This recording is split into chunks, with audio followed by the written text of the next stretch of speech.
اپنی ہر نیکی کو سمجھیں یہ پھینک دینے کے قابل ہے۔ حج تو کیا، پتہ نہیں قبول ہوا ہے یا نہیں ہوا، نمازیں تو پڑھی ہیں لیکن پتہ نہیں وہ منہ پہ مار دی گئی ہیں، روزے تو رکھے ہیں لیکن پتہ نہیں ان کا سٹیٹس کیا ہے۔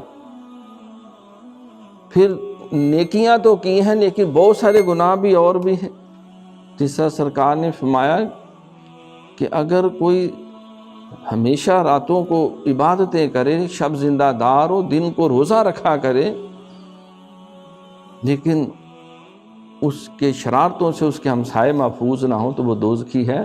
اس کو راتوں کو جاگنا اور سارا دن روزے رکھنا دوزخ سے نہیں بچا سکتا۔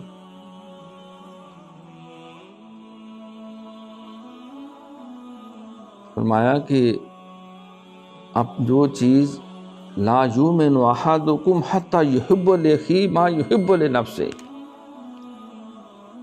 تو بعض جو ہے وہ سراپا جو ہے وہ معصیت ہوتے ہیں لیکن اپنے نیکی کے ڈھنڈورے پیٹتے پھرتے۔